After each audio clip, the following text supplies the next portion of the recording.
Welcome to Mahima's cooking class. ഇന്നത്തെ വീഡിയോയിൽ ഒരു ചെട്ടിനാട് ഹൽവയായ ഉക്കറായുടെ റെസിപ്പി കാണാം.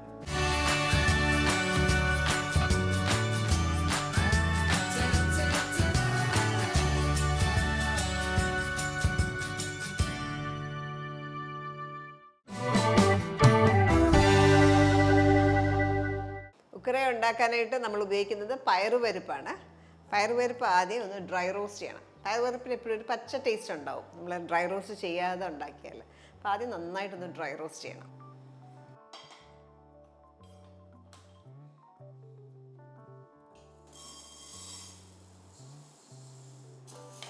അപ്പോൾ പയറുപരിപ്പിൻ്റെ പച്ചമണമൊക്കെ മാറി നല്ലൊരു മണം വരും. ആ ഒരു സ്റ്റേജ് വരെ ഇത് വഴറ്റുക.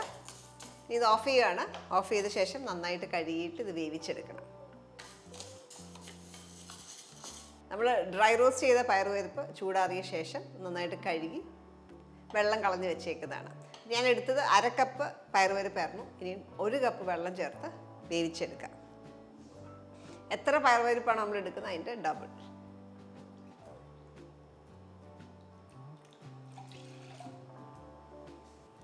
ഒരു കപ്പ് വെള്ളവും 1 ടീസ്പൂൺ നെയ്യും കൂടെ ചേർക്കാം. ഇനി ഇത് വേവിച്ചെടുക്കാം. ഒരു 3-4 വിസിൽ വരെ വേവിച്ചെടുക്കുക. പയറുപരിപ്പ് ഇവിടെ വേകുന്ന സമയം കൊണ്ട് നമുക്ക് ശർക്കര ഉരുക്കിയെടുക്കാം.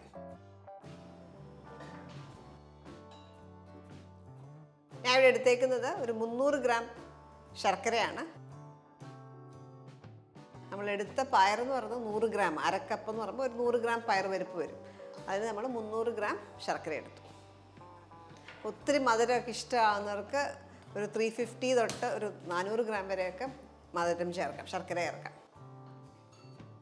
ഇതിലേക്ക് ശർക്കര ഉരുകാൻ പാകത്തിന് വെള്ളം ചേർക്കാം. ഒരു 1/4 കപ്പ് വെള്ളം ചേർത്ത് ശർക്കര ഉരുക്കിയെടുക്കാം. ശർക്കര ഇവിടെ ഫുൾ ഉരുകി. ഇനി ഇത് ഇപ്പോൾ ഇവിടെ പരിപ്പും വെന്തിരിപ്പുണ്ട്. ചെക്ക് ചെയ്യാം. നമ്മളൊരു 5 വിസിൽ ഹൈ ഫ്ലെയിമിലാണ് കുക്ക് ചെയ്തത്. അപ്പോൾ നോക്കിയാൽ പയറുപരിപ്പ് വെന്തിട്ടുണ്ട് നന്നായിട്ട്. എന്നാൽ ഒരുപാട് ഉടഞ്ഞു പോയിട്ടുമില്ല ആ പരുവത്തിന്. ഇത് നമുക്ക് മാറ്റി വെക്കാം. അതിനകത്ത് കുറച്ച് വെള്ളമുണ്ട്. അത് നമ്മൾ വഴറ്റുമ്പോഴത്തേക്ക് അത് മാറിക്കോളും.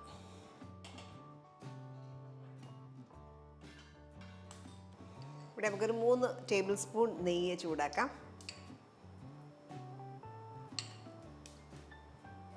ഇതിലേക്ക് ആദ്യം നട്ട്സ് ഒരു 1.5 table spoon cashew nuts fry ചെയ്യാം.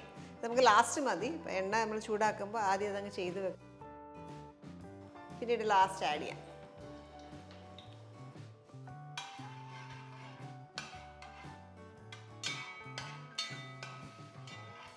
ഇതേപോലെ ഗോൾഡൻ ബ്രൗൺ ആകുമ്പോൾ എടുക്കാം.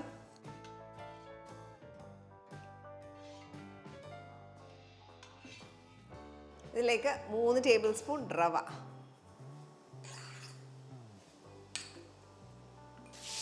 റവ ചേർത്ത് നന്നായിട്ടൊന്ന് മൂപ്പിച്ചെടുക്കാം. ഈ ഒരു സ്റ്റേജ് ആകുമ്പോൾ റവ നന്നായിട്ട് മൂത്തു. ആ ഒരു സ്റ്റേജ് ആകുമ്പോൾ നമ്മൾ ഇതിനകത്തേക്ക് തേങ്ങാപ്പീര ചേർക്കും. ഒരു 3 ടേബിൾ സ്പൂൺ തന്നെ തേങ്ങാപ്പീര. വീണ്ടും നന്നായിട്ട് വഴറ്റി 1-2 മിനിറ്റ് സമയം എടുക്കത്തുള്ളൂ. നല്ലൊരു മണം വരും. തേങ്ങയിലെ വെള്ളമൊക്കെ വറ്റി ആ ഒരു സ്റ്റേജ് ആകുമ്പോൾ നമ്മളിതിലേക്ക് നമ്മൾ വേവിച്ച് വെച്ചേക്കുന്ന പയർ ഇതിനകത്തേക്ക് ചേർക്കാം. വെള്ളത്തോട് കൂടെ തന്നെ ചേർക്കാം. കുറച്ച് വെള്ളമേ ഉള്ളൂ. ഇതിനകത്ത് കിടന്ന് നന്നായിട്ട് വഴറ്റണം. ഇതൊരു 3-4 മിനിറ്റ് സമയം എടുത്ത് നന്നായിട്ട് വഴറ്റിയെടുക്കുക. വെള്ളം എല്ലാം വറ്റി. ഇനി നമുക്ക് ഇതിനകത്തേക്ക് കുറച്ച് നെയ്യും കൂടെ ചേർത്ത് കൊടുക്കണം.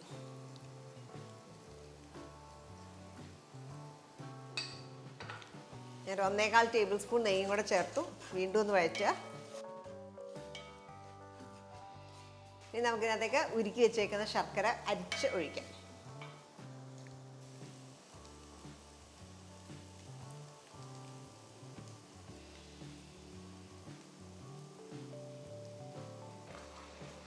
നമ്മൾ പയർ വേവിക്കുമ്പോൾ ഒത്തിരി വെന്തുടഞ്ഞു പോകാൻ നോക്കുക. ചെറിയൊരു തരി വേണം. കഴിക്കുമ്പോൾ ഹൽവ കഴിക്കുമ്പോൾ ചെറിയൊരു തരി ഫീൽ ചെയ്യണം. ആ രീതിയിൽ വേണം കിട്ടാൻ. അപ്പോൾ 5 വിസിൽ ഹൈ ഫ്ലെയിമിൽ കുക്ക് ചെയ്തത് കറക്റ്റാണ്. ആ ഒരു പരുവത്തിന് എടുക്കുക. അപ്പോൾ നോക്കിയാൽ അടിക്കൊക്കെ പിടിക്കാൻ തുടങ്ങുന്നൊരു സ്റ്റേജ് വരും. ആ സ്റ്റേജിൽ വീണ്ടും നമുക്ക് നെയ്യ് ആഡ് ചെയ്ത് കൊടുക്കാം. അപ്പം മൊത്തം ഈ അളവിന് നമുക്ക് വേണ്ടത് 1/2 തൊട്ട് 3/4 കപ്പ് വരെ നെയ്യ് ഉപയോഗിക്കാം. അത് ഇടയ്ക്കിടയ്ക്കായിട്ട് ഇട്ട് കൊടുക്കുക. ഇത് പരുവായോ എന്ന് നോക്കാം. അപ്പം നോക്കാനായിട്ട് ചെറിയൊരു ക്വാണ്ടിറ്റി ഒരു ബൗളിലേക്ക് ഇടാം. അത് ചൂടാറി കഴിയുമ്പം നമുക്കത് ഉരുട്ടിയെടുക്കാൻ പറ്റുമെന്നുള്ളത് നോക്കുക.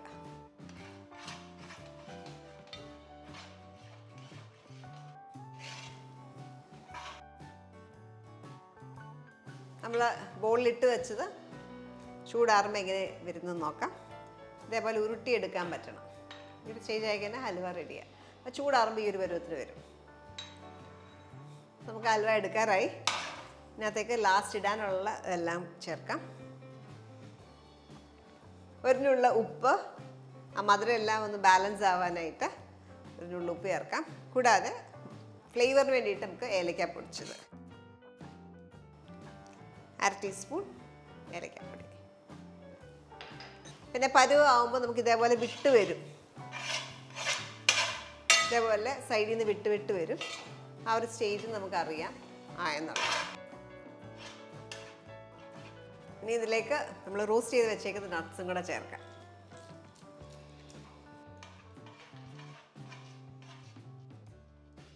ഇനി ബോളിലേക്ക് മാറ്റാം. കുറച്ച് ആറുമ്പോഴാണ് നമുക്ക് റൈറ്റ് കൺസിസ്റ്റൻസി കിട്ടുക.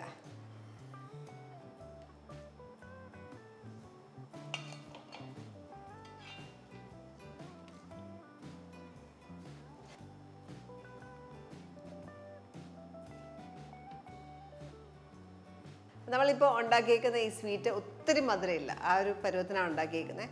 നല്ല മധുരം വേണ്ടവർക്ക് 350 തൊട്ട് 400 ഗ്രാം വരെ ശർക്കര ചേർക്കാം. ഈ ഒരു റെസിപ്പി നിങ്ങൾ ട്രൈ ചെയ്ത് നോക്കുക. നമുക്കൊരു 3-4 ദിവസമൊക്കെ പുറത്ത് വെക്കാം.